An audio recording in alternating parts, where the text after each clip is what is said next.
Hello friends, welcome back to my channel.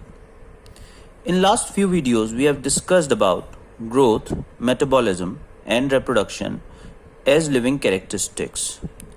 On the same lines, we'll discuss stimulus today. To start with, let us see its definition, which is a stimulus is a change in the environment which evokes a response in the living organism. इसका मतलब क्या हुआ? Stimulus वो environment का वो change है environment में जो कि हमारे अंदर से रिस्पॉन्स लिविंग ऑर्गेनिज्म के अंदर से रिस्पॉन्स निकलवा लेती है, हमारी बॉडी उसे एड्रेस करती है, उस चेंज को आंसर करती है एक तरह से. स्टिमुलस इज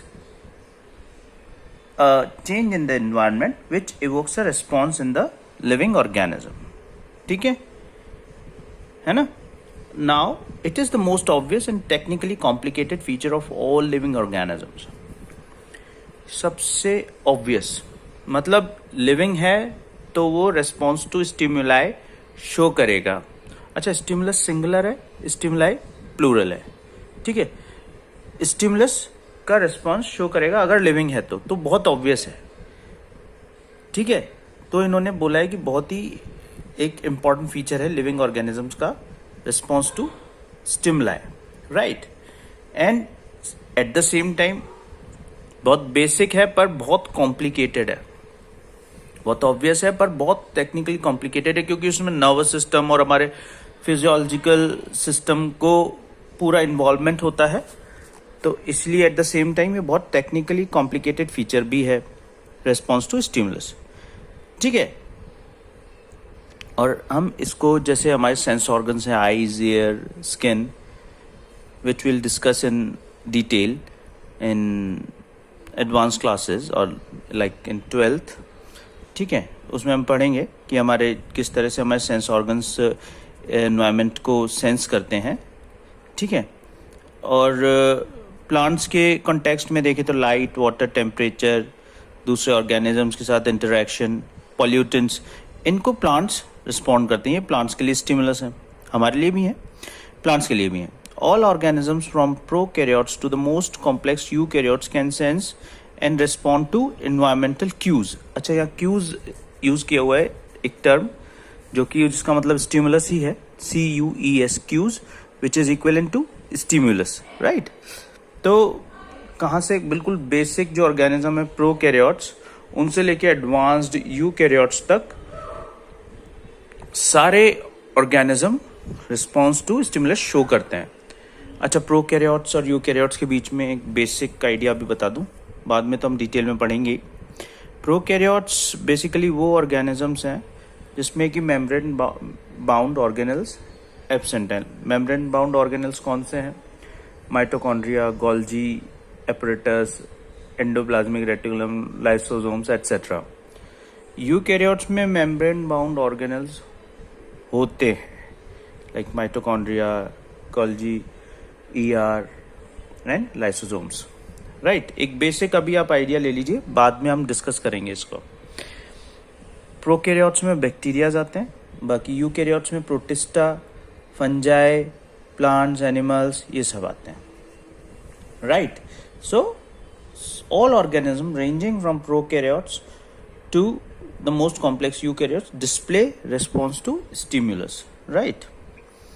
अब फोटो पीरियड के बारे में बता रहा है. Photoperiod affects reproduction in seasonal breeders both plants and animals. Photoperiod कुछ नहीं है. Photoperiod is the amount of light which influences, which affects reproduction, seasonal breeders, plants and lower animals में भी ये होता है, जो आगे हम एग्जाम्पल्स पढ़ेंगे इसके, राइट.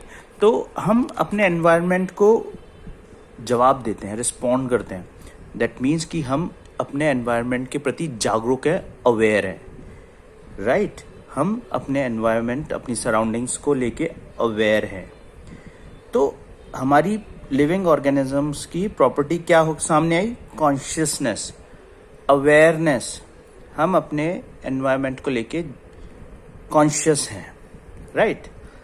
पर ह्यूमन बीइंग सबसे इंटेलिजेंट लिविंग ऑर्गेनिजम्स हैं, तो हम कॉन्शियस तो होते ही हैं, पर हम सेल्फ कॉन्शियस भी होते हैं। मतलब कि हम क्या बोलते हैं, क्या पहनते हैं, क्या खाते हैं, ये हमें सब, इसके लिए हम अवेयर होते हैं, इससे भी हम कॉन्शियस होते हैं, इसके प्रति भी हम कॉन्शियस हैं, तो हम सेल्फ कॉन्शियस भी हैं। But at the same time आप इसको एक एग्जाम्पल कॉन्ट्राडिक्ट करता है।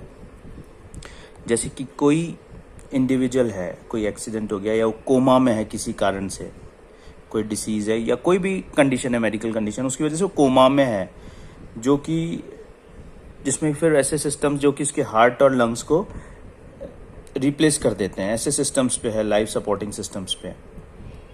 ब्रेन उसका डेड है, तो ऐसे क्या वो सेल्फ कॉन्शियस है? ऐसा बंदा, मेरा क्वेश्चन है आपसे, क्या वो सेल्फ कॉन्शियस है? The answer is a definite no, वो सेल्फ कॉन्शियस नहीं है। तो जब तक वो अपनी नॉर्मल लाइफ में नहीं आएगा, तो क्या उसे वो लिविंग कहलाएगा? क्या वो लिविंग कहलाएगा अगर उसमें कॉन्शियसनेस नहीं है? तो इसका आंसर आप सोचिए, मैं आपसे क्यों पूछ रहा हूँ।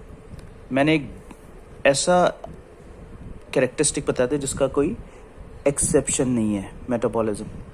एक बार उसको सोच के देखिए, ठीक है। So we can say living phenomena are due to underlying interaction. Living phenomena कोई एक सिंगल कॉन्स्टिट्यूएंट से डिफाइन नहीं हो सकती। जो हमारी लाइफ है या लिविंग ऑर्गेनिज्म का जो पैटर्न है, वो किसी एक फिनोमिना से डिफाइन नहीं हो सकता। उसमें इंटरेक्शंस हैं डिफरेंट फिनोमिना के बीच में, इसको समझते हैं। जैसे कि टिश्यूज हैं, उसमें जो कॉन्स्टिट्यूएंट सेल्स हैं टिश्यूज, उससे डिफाइन नहीं होते। जो टिश्यू का फंक्शन है वो उससे डिफाइन नहीं होता। उसका फंक्शन कैसे डिफाइन होता है? उसके हर सेल का एक पर्टिकुलर फंक्शन है। वो जब सब कोऑर्डिनेटेड मैनर में फंक्शन करेंगे, एक दूसरे के कोऑर्डिनेशन में फंक्शन करेंगे, तब जाके टिश्यू का ओरिजिनल फंक्शन आ पाएगा और वो आपस में प्रॉपरली इंटरैक्ट करेंगे, तो टिश्यू का प्रॉपर फंक्शन हम डिफाइन कर सकते हैं। सिमिलरली जो ऑर्गेनल्स हैं, उनके मॉलिक्यूलर कॉन्स्टिट्यूएंट्स की वजह से नहीं, ऑर्गेनल्स का फंक्शन, देखो बायोलॉजी में हर चीज़ फंक्शनल है। हर चीज़ को from the functional view point हमें समझना पड़ेगा। तो अगर किसी का फंक्शन है, जैसे किसी ऑर्गेनल का फंक्शन है, तो उसके कॉन्स्टिट्यूएंट्स के इंटरैक्शन की वजह से वो उसके कॉन्स्टिट्यूएंट्स, मान लो कि उसमें हजारों करोड़ों लाखों कॉन्स्टिट्यूएंट्स होंगे, उनको आइडेंटिफाई करके डिफाइन करने से नहीं होगा। वो उनके बीच में जो इंटरैक्शन होगा उसको आइडेंटिफाई करना पड़ेगा, राइट? तो it is the interaction which is important, ठीक है। तो लाइफ में भी यही है। अब इस धीरे धीरे इस पूरे डिस्कशन का जो है उसको कंक्लूजन की तरफ हम चल रहे हैं, हम लाइफ को डिफाइन करने की तरफ चल रहे हैं,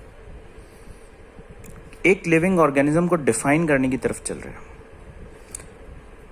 डिफाइन कैसे करेंगे? Living organisms are self replicating. Number 1, self replicating, हम रिप्रोड्यूस कर सकते हैं, हम अपनी कॉपीज बना सकते हैं। इवॉल्विंग, हम हमेशा इवॉल्व होते रहे हैं और होते रहेंगे। जैसे हम आज से कुछ हजारों साल पहले थे, आज हम वैसे नहीं हैं, और हम आगे भी वैसे होंगे जैसे कि आज हम, कुछ हजार साल बाद भी हम ऐसे नहीं होंगे जैसे हम आज हैं, ठीक है।